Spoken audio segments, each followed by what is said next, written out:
seul contre tous.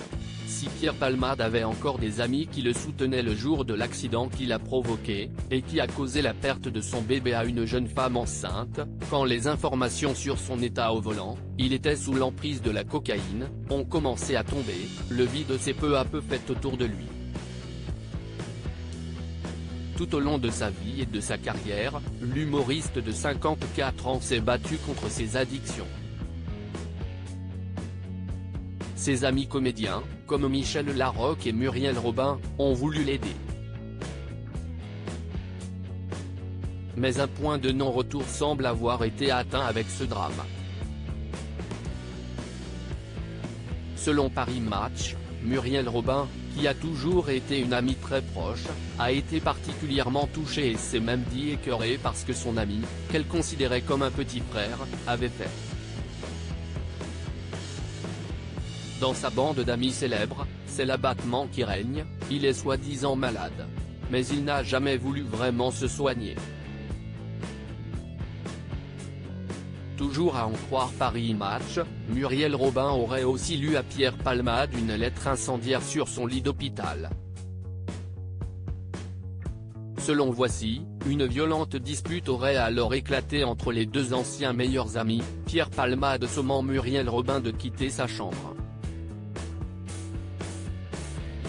Depuis, plus rien. Une amitié fusionnelle de 35 ans qui a volé en éclats. Alors face à tout cela, face à la douleur d'une famille détruite, ces personnes ont commencé à se désolidariser publiquement du comédien. Ce que dit Muriel Robin, c'est que, à un moment, elle aime son ami, mais elle ne peut plus pardonner, avait révélé Cyril Hanouna sur C8 le 1er mars dernier.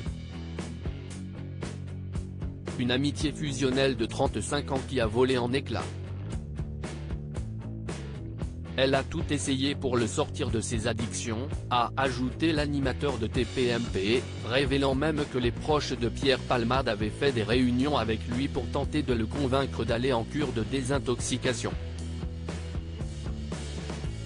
Mais rien n'a jamais fonctionné, tout du moins pas sur la durée. À la suite de ce terrible accident, Pierre Palmade a été mis en examen pour homicide et blessure involontaire par conducteur ayant fait usage de produits stupéfiants en état de récidive légale. La détention provisoire a été levée pour des raisons de santé, mais la Cour d'appel de Paris doit réexaminer son cas ce mardi 14 mars au matin. Si son état de santé le permet, les magistrats en charge du dossier pourraient décider de le renvoyer en prison. Article écrit en collaboration avec 6 médias Crédit Photo, Tiziano da Silva, Cyril Moreau.